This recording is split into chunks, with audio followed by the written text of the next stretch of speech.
Howdy, and welcome to another South Dakota Sports Lounge. We are 3 weeks away from the kickoff of the college football season, so we're going to kick our show off with 3 super fans who happen to do a show about South Dakota State football. A little bit later, Dom Izzo up in Fargo on his Hot Mic show chats with North Dakota State basketball star Avery Koenen, the Summit League Player of the Year. And she's engaged to Bison quarterback Trey Drake. Interesting story about how that all came about.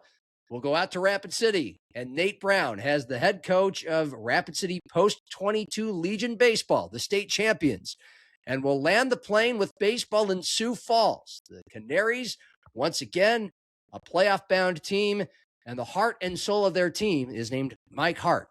And we think you'll enjoy meeting him.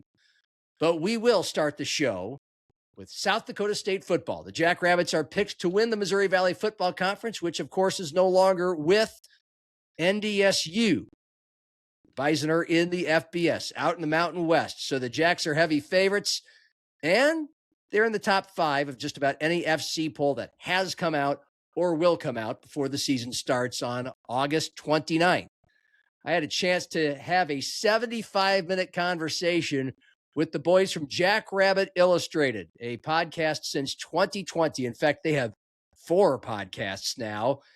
And Matt Tollefson, Chad Myros, Brendan Ludke. Not only did we cover a lot of ground about how the show got started and how SDSU fandom has grown widely in the last decade, but we also drove it to 2026 and the high expectations for Jackrabbit football. Your feelings on where 2026 is headed with Jack's football? I'll start with the Podfather. Hey, there we go.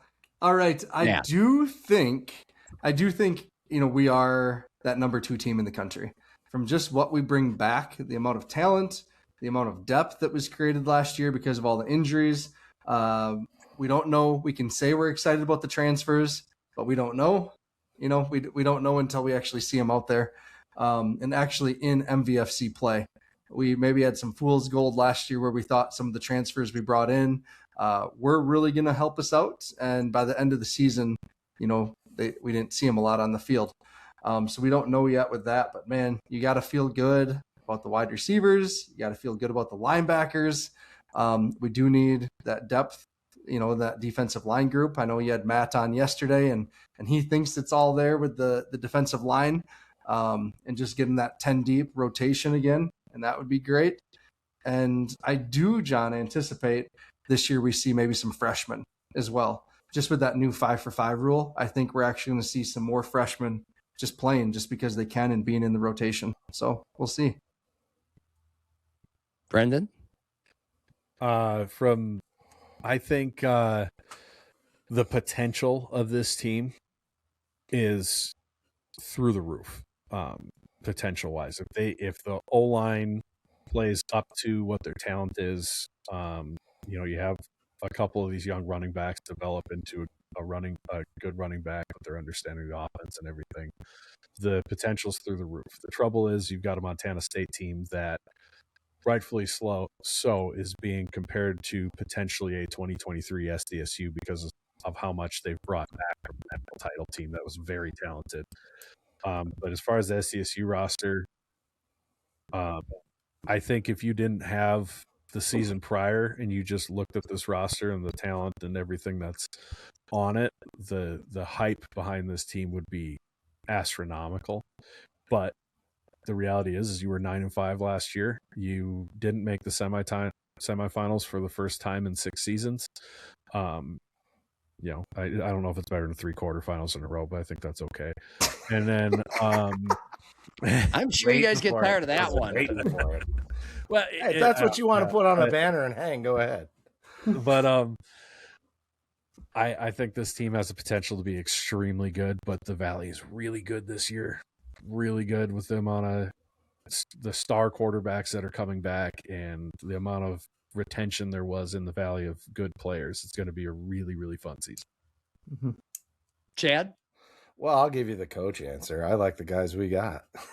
I mean, you were at media day too. That is all sunshine and rainbows. And how can you really say anything else? Always is. That's what I love and hate about media days. Yeah, right. I mean, everybody gives the exact same answer, more or less. Our guys are the best guys. We have better culture. It's awesome. I think that we do have a lot of great culture in our division and in our conference specifically. But I mean, we look at last year, and it was a rough year, marred by injury and tragedy and all the things that went into that. And it's hard not to look at that, look at what we're bringing in, what we're bringing back, and not be excited, because we were close to making that run to the semifinals again last year with an injured team, with, players that we didn't expect to be starting. So, it's nowhere but up. But then again, we got our butts handed to us by the Grizz last year, and that's something they're going to probably have to avenge at some point if we want to win in Nashville. Yeah, fair enough. Are you, how full steam ahead are you guys on the Chase Mason train as far as his last go with what he's got, his potential, his NFL quasi hype, all that? I unlock the guy. Yeah, the one thing, we've talked about this in our chat, just with Jack Henry's development and then the other quarterback, Holst, that they brought in. I really hope they let Chase be Chase this year and run the ball. Last year, there was such an emphasis on keeping him healthy and upright, and he still got hurt, that it felt like we didn't unlock that superpower with his legs ever, and he still got hurt. And so I just think with Jack Henry, with Holst being there, there's a little more confidence in what we have in the backup quarterback situation, that, again, I hope we utilize him to his full capacity. Anybody else? I think you can call me the conductor of that hype train. I think the full season with the full offense being properly put in without having to try to recruit 60 new guys at the same time, and coaches coaching other coaches on what to coach, a full proper off season, and for Chase to settle into the system, know where he's going to go. I think that's really going to speed up his reads. There was a lot of sacks last year where he just held on to the ball too long, and the O-line gets dogged for it, but you got to get rid of it. And so I think the confidence in the scheme and the understanding is really going to pick him up. And I think he's going to be challenging for the Peyton Award if he stays healthy. Man, I am just upset with myself, because I used to have a hat that I could put on here, but if I'm on that train, everybody knows I'm driving it. Yeah. Okay. All right. We'll leave it at that, I guess. I think this is it. Anybody else have to pee really bad like I do? Okay. Yes. 3 hands goes up. Matt, you're a magic man. This has been 66 minutes, and I've had a full cup of coffee, glass of wine, half a bottle of water, but I can't let you guys go without asking. Same thing I asked the Howling Podcast guys last week about being fans of an FCS team, a mid-major Division I team in the other sports, particularly basketball, in the NIL portal era, where in some cases, not Chase Mason, not Quentin Christensen, but say Oscar Clough, if you have a player who has a great year, he's going to be get 6- and 7-figure offers, and a lot of your best players just aren't going to stick around once they have one awesome year. How much does that bother you? Make you less intense or in love with college athletics? I've been on the record that says it sucks. It's not as good as when, kids stuck around at the same school. Most of them did all the time for 4 years, and you got to know them and teams developed and blah, blah, blah. But they're wearing your laundry. You went there, you're fans. As long as the teams are good, you'll cheer for whoever is in that uniform. You're not as mad about it as you might think you are. But I want to hear from people who are actually deep-seated fans. Sure. So football, when Jimmy did leave and took, all those players with him, we were angry. Like, everyone was angry about that. Just because it hurt, right? It was like one of your family members taking away, whatever, because Jimmy was family. Kidnapped. Yeah. And I think basketball wise, like it we've just gotten used to it. It's definitely not as much fun, right? Because you're not going to have that Nate Walters or Mike Dom that you grow up, you grow with and you see develop over the course of 4 or 5 years. And then that's just not going to happen anymore. And so that does kind of stink. I think for my basketball fandom, I've just adopted the mindset, we're cheering for the team, the jersey at that point, much less the individual. And when you do get that individual that stays super loyal, a Matt Mims from a few years ago.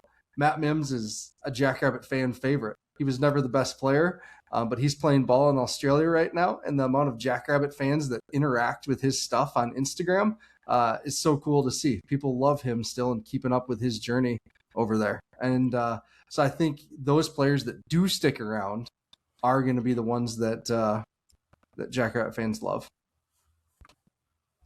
Around the horn we go. I think for me personally, I'm good for you. If that's what you get a huge offer and take it, I'm not going to judge anybody for that. Absolutely do it. It's so frequent and it happens so often. If you are in a special case like a Mark Gronowski who was here and got graduated with 2 degrees and you spent that full time in essentially grad transfer, I'm going to follow that guy and cheer for that guy. You're a Jackrabbit and you essentially did a grad transfer. That's fine. If you're a guy who, you played 1 year and you left, I'm not mad at you at all for leaving. But I'm not going to try to follow 10 different teams because a guy was here for a year and then got paid. So that's kind of where I stand with it. I think the thing that gets lost sometimes, like in the national conversation about this, where fans get browbeat of, well, you take the money and you should be happy and all this other stuff, is we're forgetting that we're talking about college athletics being a business and your consumers are the ones that are getting upset, and you've got to keep them in mind. And your consumers are the fans, and there has to be some consideration. They got to find a balance somehow.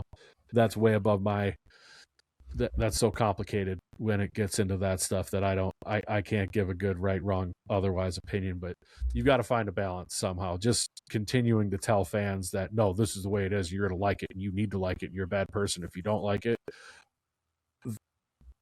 You're not necessarily wrong, but those are the people. There's all these people that are following are the reason these guys get paid $8 million, $6 million, $10 million, whatever they're getting paid on these NIL deals and all that stuff. And you don't want to kill that off. So I think that's something that has been forgotten a lot in this conversation, and they need to start to remember it when it comes to that. Otherwise, eventually you do kill the golden goose. Yeah, and you took the wind out of my sails. I was going to say, when it comes to basketball specifically, that the NCAA and the big schools, primarily the P5, whatever you want to call them now, have went out of their way to try and eat that golden goose, with expanding the tournament and all this.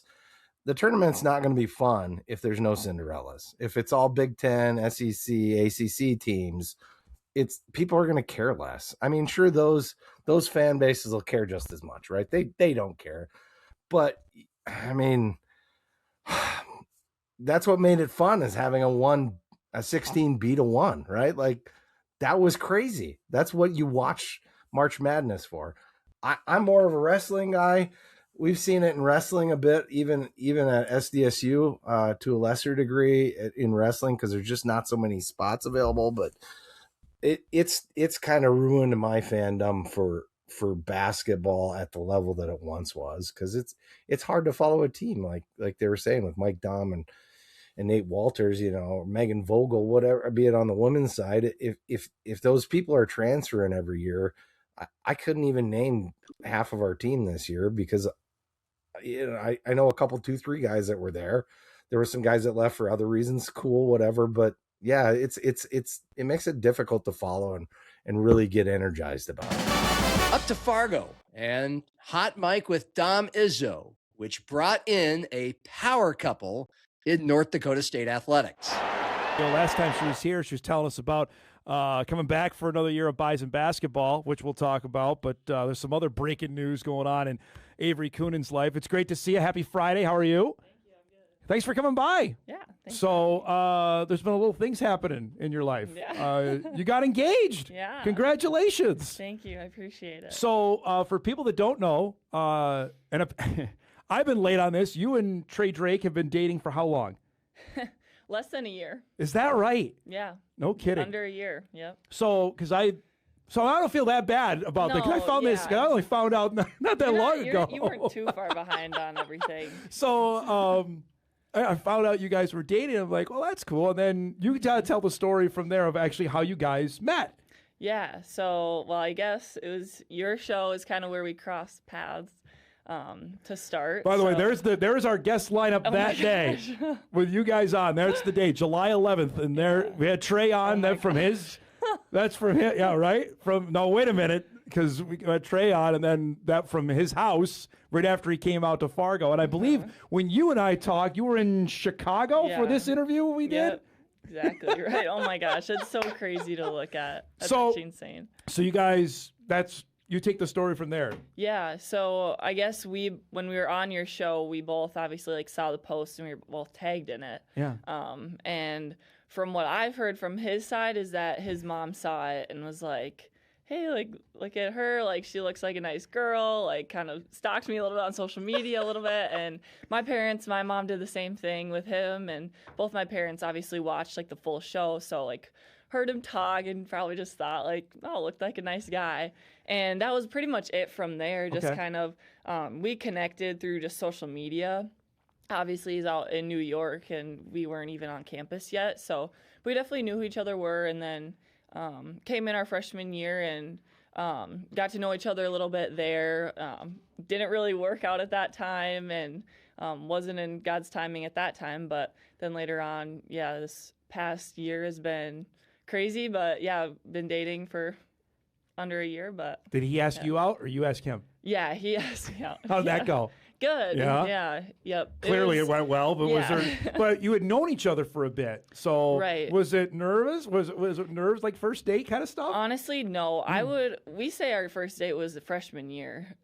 So because we went on probably a couple dates then, and then like I said, just didn't really work out. And that's fascinating because my wife and I have a very similar story. We dated for a few months, like 4 years before she called me back up, and then we started dating, and then we got engaged. It was very something similar to that. Yeah. So it was just like you said, it wasn't really the time yet for it to happen. Yep. Yeah. I mean, you're coming into college, and there's so much, and we're both grateful that it happened that way. You know, you do so much growing and changing, and I think being able to pour our time into our sports, especially, was good. And of course, looking back, you're thankful for that. And but then I guess things picked up like last fall, kind of. We've known each other for 3 years, so we're just kind of friends throughout that whole time, and it was the right timing. So when did you get a sense going along, and I'm not trying to pry too much, so just you pump the brakes on it if you want, but we're like, hey, this is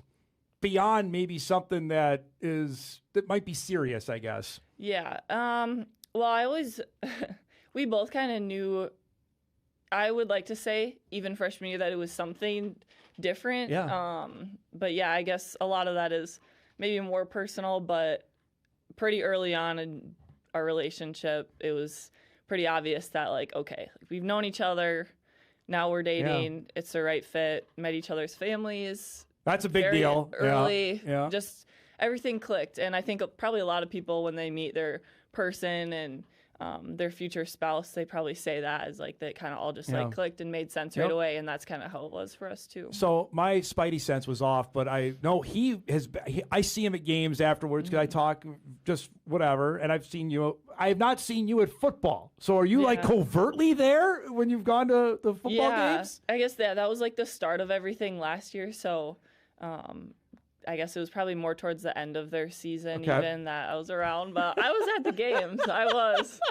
just, maybe never crossed paths. Well, it's 18,000 there. It's a little different with basketball. It was about 4,000. You got to stick out there. Yeah. So take me back here to when the engagement happened. When did it happen? And did you know something was in the offing? Yeah, I don't know. Obviously, of course, we've talked about it and like the future plans and everything, but I did not expect it to be this early on. did everything to convince me that it was going to be Your in the reaction's fall. fantastic here, by the way. Yeah, I like don't even remember what happened, honestly. But yeah, so it was on Sunday night. We took his boss has this nice car that we took out to dinner out in Detroit Lakes, and we were driving back to bring it back to his boss's house, and he kept driving past his boss's house, and I was like very not concerned, but obviously something was thrown off in me there.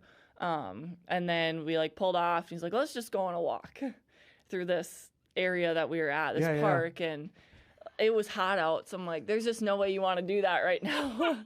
And from there on, I kind of knew. We walked further, and he had the little setup there. His sister flew in from New York and helped set stuff up with the photographer that was there, Ellie Colbeck, who actually played for SDSU. Yes, that's right. So she took the photo? She took the photos. That's unbelievable. Yeah, she's extremely talented and did a great job. Yes. But yeah, they popped out of nowhere, and yeah. So how was the? Do you remember him saying, "You want to marry me"? Do you remember that at all? Yeah. Or I remember that. Yeah, there were some words exchanged, but I think I was just saying, "Oh my gosh, oh my gosh," yeah. the whole time. But. That's outstanding. Yeah. What was reaction then calling home? Because obviously your family isn't here. His family's not here. Yeah. Outside, you mentioned his sister's here. What was that like? Yeah, they all knew it was happening. So you were the last one to know? Yeah, they all hid it from me. That's awesome. But yeah, they all knew that it was coming. I think he filled my parents in on everything. And so I FaceTimed them first, obviously, and they were just so excited, and called his family, and they're all sitting there with his siblings. And that's fantastic. Yeah, you mentioned earlier you thought maybe something was happening this fall, you thought? Yeah, that was kind of where our talks had gone, and so yeah, he did everything to convince me that that's when it was, and I was completely 100% believing that was going to be the case, but yeah. To meet your person now, I mean, it just, you describe that, like, this is someone that I've known for a little bit, and this has happened. Maybe, is it even earlier than you thought? If you had even thoughts of that when you got to college? Yeah, I think that it's definitely earlier than what I thought, but I know that it's what the Lord had planned for us. To be able to walk in a blessing that He's provided for him and I, and even like our families, is kind of just unreal to kind of put into words. So obviously there's all these other things that go on in your life, and there's all these different paths that you can take. Last time I was here, I was talking about, why I stayed, and, all the things that go into that. And it's just, just trying to faithfully walk in where God is pointing me each step of the way is, it's hard at times because you fear the judgment of other people. I think that's something I do struggle with, but at the same time, it's such a huge blessing. So getting to, walk in that is really cool. Who had the biggest reaction when you called? Like, or anybody lose it? Like tears, anything? Who stands out when you say that? My dad's mom, my grandma Koenen, was crying. She was very excited. My other grandparents were really excited too. Nice. One of my cousins almost teared up, and then one of my best friends from high school also, she started crying. That's too. Awesome. So it was really special. What about the individual teams? Like, did the football team know, and did the basketball team know? Yeah, my team did not know. Okay. So I walked in. We had lift the next morning, and I walked in, and I called two of them, AK and Mariley. They're my age, my close That's your ones. class. Yeah, it's my class. So called them like that night, and then so they knew about it, but walked in, and one of them started walking out. I was like, hey guys, like, can you come in here and talk? And I think they thought I was going to like yell at them or something, but then I like held up my hand, and they were all just freaking out. And I think maybe a couple of his teammates knew, but they were obviously very supportive and excited for him too. What's the reaction been, just even for people you don't know, that this guy went public, whatever, Monday night? What has it been like the last few days? Yeah, it's kind of crazy to see, and it's a blessing to feel support from so many people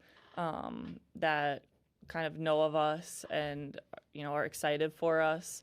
I wasn't expecting it to be as much as it was, but it is cool. It's something that it is very personal and kind of a private thing, but at the same time, I guess we chose to post it, and just with where we're both at, and our careers, and playing sports here is cool. So obviously people are gonna see that and think something of it. I have to say now, I don't know if I need a matchmaking fee or something, or maybe a front row seat at the wedding, but I think at least my Hot Mike myself, that we get some sort of credit for making this happen. But you told me that this has nothing to do with me, but I'm going to make it about myself. That it was after a game, and Trey told me that, hey, do you know that myself and Avery were on your show at the same day? I'm like, no, what? No way. And I went back literally that night and looked it up. I'm like, holy cow, that is correct. And we went, and I remember I sent the video to you and Trey both. I'm like, that is wild. That if anything comes of that, that's crazy. So we did some matchmaking besides talking sports here. Let's do one last thing before we go to break. Do you have a date set yet or not yet? No date set yet, but probably just around a year from now. Okay. We'll see. Awesome. Should we talk basketball? You want to do that? If you're more comfortable doing that. Let's take a break. We come back. We'll talk about the Bison trip to the Dominican Republic. The women's basketball schedule is out, at least for the Summit League. Much more with Avery Koenen joining us here in studio. We'll do that when Hot Mike returns after this. With our state's and our nation's obsession with football, sometimes it can be easy to forget it is still baseball season. And out in Rapid City, that means Post 22, the juggernaut for so many decades, has won the state championship in American Legion ball. Here's Nate Brown.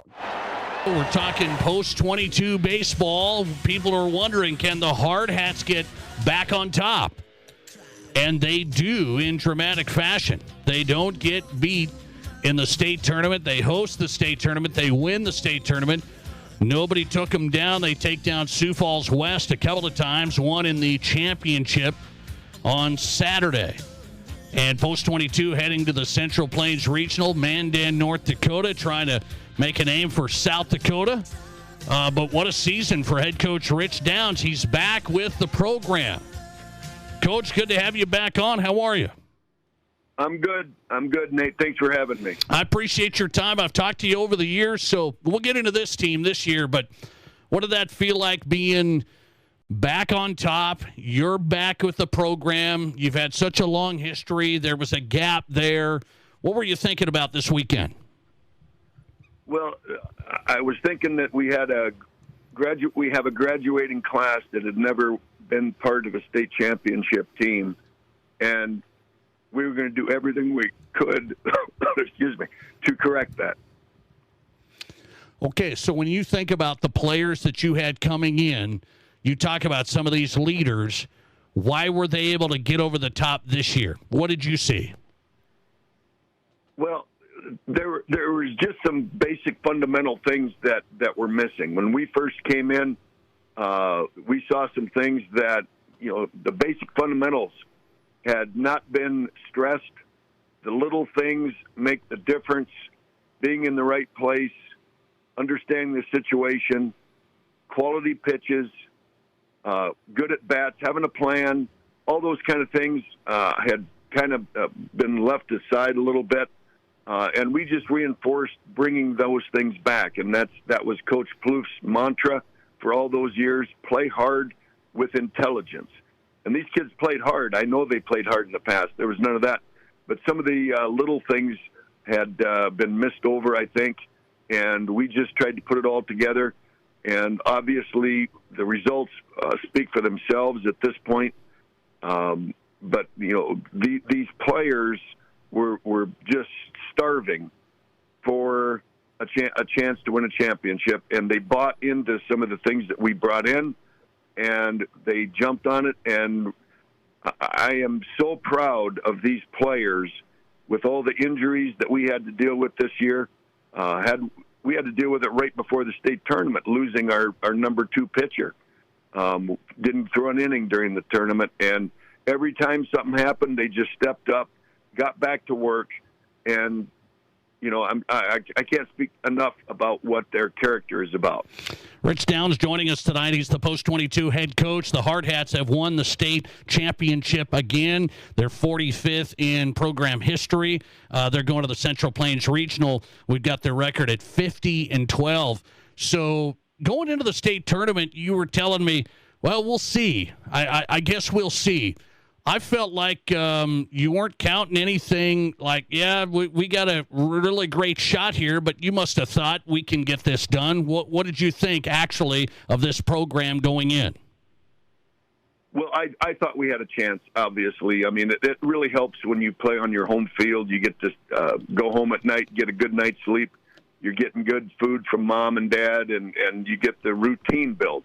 And as preached for all those years from Coach Plouffe, you want to stay in the winner's bracket as long as you can. Keep that nighttime. We started out playing the evening game, and we finished up until Champions Day playing in the evening, and that keeps your schedule on track. And that's important. I mean, it speaks volumes where you're not disrupted. But, yeah, we thought we had a chance. Again, you don't know. It's been quite a while since I had been coaching baseball here at Post 22, and we always felt we had a chance. There was never a year that we didn't think we could win this thing. We didn't always win it, but we always mentally felt that we had that opportunity, and what I'm hoping is we've reinstilled some of that concept, and we can keep moving forward. Post 22 back on top as the state champs. We're talking to Rich Downs on the Nate Brown Show tonight. So you got by Yankton. That was pretty tight. And then you got another rematch with Sioux Falls West. You beat them the first time. They come back around and play you in that one-game championship. It only took you one game. You could have lost one and then still had another chance. Seemed like Yankton, Sioux Falls West, pretty good clubs. What'd you see? Oh, absolutely. Quality clubs. They're coached well. Quality individuals. Get to know them during the course of the year. We played Sioux Falls twice at home. We played Yankton twice at home. So you get a feel for what they're doing. You get a concept of how they're going to approach situations. And so we were ready for that. Take nothing away from the Sioux Falls West program, the Yankton program, quality groups, quality coaches, and we were just better that day. So I am going to ask you, you said coaching with Plouffe and coming back, being the head man. Some people would say, Rich, that, well, baseball's changed. Players, the way they play's changed. The way you have to play baseball has changed to have success. Is that right or not? Yes and no. I mean, the concepts of baseball haven't changed over the decades, but your approach to it has changed a little bit. And the way you coach it has changed a little bit. And our whole thing coming in, I brought in some older coaches that had history program. We kept some younger coaches that have been in the program in the recent years, and we tried to combine a little bit of the old history, the old concepts, with the new approach. And whether it was going to work or not, I kind of gambled on some of that stuff. Some of the old alumni that I coached know I'm a very disciplined, very structured, very hard-nosed type coach. And we came in with just a little bit different concept. You want to have common goals with what you're trying to get done. And with 18 rostered players for the state tournament, not all 18 players have the same mentality, have the same concepts, have the same. But what we tried to do was develop what can we all agree on, what can we all focus on, and that was winning a state championship. However you can do it, however your approach, make it work for you. Everybody else has to accept it. Everybody else has to do this. And, I mean, we got guys that are disciplined, straightforward like I used to be. We have guys that are a little bit goofy, like to have a little bit more fun, like a little bit less discipline, if you will, or not necessarily discipline, but focus and drive. They kind of float once in a while. And you got to accept all those approaches. It works for them. Not every approach works for everybody. So we kind of took a holistic approach to this year, and so far, so good. Heading to the Central Plains Regional Post 22 baseball back as the state champs. They run through the state tournament at Fitzgerald Stadium. Your MVP for the tournament, Wyatt Reeder. We've seen him play a lot. Bats .846 in the tournament. What do you see from that player? Oh, he's a natural baseball player. I mean, with that said, he's one of the hardest working young men that I've ever seen. He loves the game. He loves to play it hard. He loves the competition. and he likes to be able to be the one that steps up and says, "Here, put it on my hands. Let's go." He's a team guy. It was an important game for him also, as it was for everyone else, because they'd been shut out for their career at Post 22, and they wanted that really bad, and we just wanted to keep them on the track and do everything we possibly could to help them attain that. Wyatt Reeder, really, really good state tournament as he came back with the hard hats here, and Post 22 goes on to win. They run the table at the State Legion tournament, and now off to North Dakota for the Central Plains Regional. See if they can make some noise. Head coach Rich Downs on tonight. Coach, congrats. Thanks a lot for coming on. I appreciate it, Nate. Thanks a bunch. Appreciate your time. Rich Downs on tonight. Post 22 head baseball coach back with the program, and the hard hats back on top. We keep it on the diamond and bring it back home to Sioux Falls, where Zach Borg has a feature on the heart and soul of the Sioux Falls Canaries. Number 20, Mike Hart. In describing Mike Hart's play, there's either a comparison. He plays like Pete Rose used to, right? Just 100% all the time. Or put another way. But he was a little crazy. Doesn't care, just gonna go, I'm gonna go get the ball, I'm gonna go do this, I'm just gonna make it happen. His heart, leave it at the wall! Oh, he got it, baby! Josh said you were kind of crazy. That's the other side of it, yeah. I have my ways. I've worked on my anger as the years go on, as you mature. But I do have a way about how I think people should work and the work ethic of things. So if I don't think the standard's met, I'm not afraid to kind of get in someone's face. But over the years, with the newer, younger guys coming in, you have to be a little more personable and understanding what every person needs.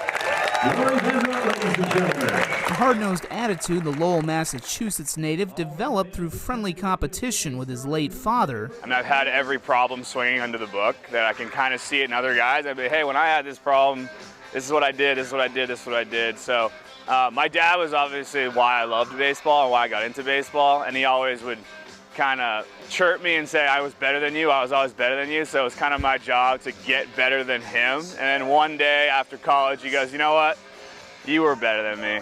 And I was just like, you know, it's like Barry Bonds and Babe Ruth. It's just different era, you don't know, you can never say it. And never anchoring himself to one position or sport. Well, it's always been you have to relax.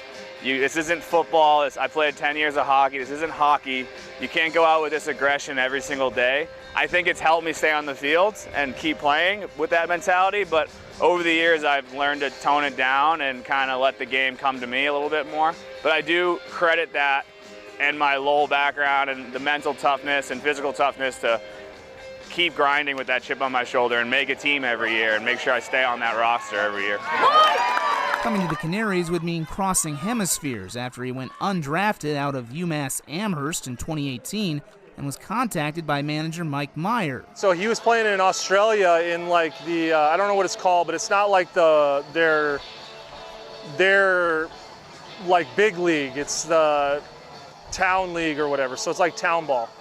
So he was playing over there, and we had a couple of our guys over there. I want to say it was like Dan Model was over there or something, and they called me and they said, look, there's a guy over here who can really play. He's athletic, he can catch, you know, he can do a lot of things. All of that only to be let go just days after arriving in Sioux Falls that first year. I came in as the third string catcher and the fifth outfielder. It wasn't a spot for me, so he traded me to Lincoln, and then 2 weeks later I got traded back. I started playing every day as an outfielder, catcher, grinder. He'd stick around the second time.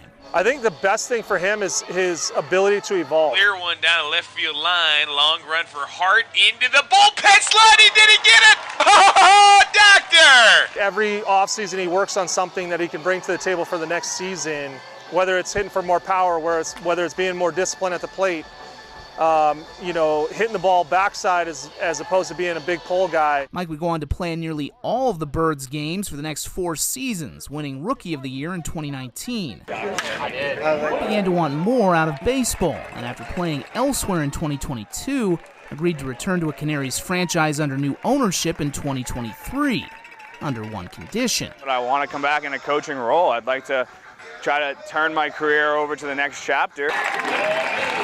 Starting as a bench coach, Hart took over as hitting coach in 2024, balancing managing his own personal performance with that of preparing his teammates on a daily basis. He's got to understand what the pitchers are, and then he has to write up a report and like, so we can understand what we're going to see. He's got to be with us in the cage. You know, if guys want help, he has to take the time, be like, all right, now I got to use this time to help him and take a step away from himself. So being able to do that and then still go out and, you know, do what he does, like it's impressive. I think the learning curve is there for everybody, kind of understanding, one, as a player, how to put your efforts in every day and make sure you're ready to play, but learning how to deal with other people and learning how to get the best out of everyone and what everyone needs and trying to find time for everybody at the same time. And working under Mike has been really easy for that. He's given me a lot of leash and a lot of time to fail on my own so I can come to him and ask the right questions, which is kind of something I try to do here. I don't try to push anything on anybody. I try to let them fail and learn and just try to speed that process up. So by the mid-seasons, we're going our best. Though Meyer and the Birds like the results they've seen throughout their lineup, We had a couple of top, prospect and affiliated guys that have struggled in affiliated. I think working with Mike and, and having a little bit of that confidence that Mike gives them, we're starting to see the production on the field. the hitting coach's performance left something to be desired last season, when Hart had his worst year at the plate in a Canaries uniform, batting just .227. So last year was a battle for me. I had a little slump of a year. My body was real tired, and I didn't get what I needed out of it, but I kind of threw myself into the coaching role more that way, as, hey, I can help this team out more than just with my bat. And then I found more of a balance this year where I can kind of do a little bit of both, make sure I was ready to play a little bit more this offseason. I've played winter ball the last 3 years, so my body was getting tired. This year I didn't play, so I got to go home and train full time, have a full off season, which was nice. Making Mike's 8th season in Sioux Falls perhaps the best he's ever had. Deep it goes and gone. Touch him all, Mike Hart. Through 54 games, he's batting a career best .330, needing 33 fewer games to match or exceed his hit and RBI totals from last year, earning his 4th American Association All-Star nod. And the thing is, it's the simplest mindset. I'm taking the least amount of swings, least amount of reps. If you can't walk away from baseball every once in a while, every night, and then go to see your family and talk to your friends and have a hobby and clear your head. So I try to do that a little bit better this year, and I think it's really worked for me. There and beats him. Davis will try to score, throw home, tag applied. He is out. Game over. What a play by Mike Hart defensively. On top of everything, he's serving as the team's leadoff hitter, too. He knows his role then is get on base, and he's going to do whatever. Because obviously in the past, he's led the league in hit by pitches. He's went to different hitting coaches to get a different understanding, and he tries to put that all together. So when he talks to guys, he can kind of he can come from different angles. He can tell you one thing, but he'll say it 3 different ways to get you to try to understand that, which I think is huge. It's the kind of season that makes it hard to believe Hart thought his playing days were probably a year or two from ending when he returned to Sioux Falls in 2023. The games are just, you're playing a kid's game. It's the grind in the offseason that I have to enjoy. However long his run on the field lasts, Mike is bringing just as much focus to his role as a coach, with the goal to one day run a team as its manager. Yeah, that's 100% my in the chapters coming up. I'm learning as much as I can. I'm trying to take in with the GM as much as I can. I helped build the roster this offseason. I put more pressure on the guys than I'd like to say on myself. I think with just setting myself up with a standard of just doing my best every day and making sure that I'm grateful for what the situation holds and keeping my faith that it's all kind of set in stone. I just got to go out and do my best, and then making sure that I can be there more for them. For Midwest Sports Plus, I'm Zach Borg. As always, fine work by Zach Borg. You can catch all of his past features and all of our past shows. Happy Hour, Hot Mike with Dom Izzo, and The Nate Brown Show. It's all there for you on the Midwest Sports Plus app and MidwestSportsPlus.com. Hot Mike, The Nate Brown Show, and Happy Hour, these are daily shows. Catch them wherever you catch them, whether it's on television, the internet, or wherever you find your podcasts. For video producer Cordell Wright and for content director Drew Trafton, I'm John Gaskins. Talk next week on another South Dakota Sports Lounge. Cheers.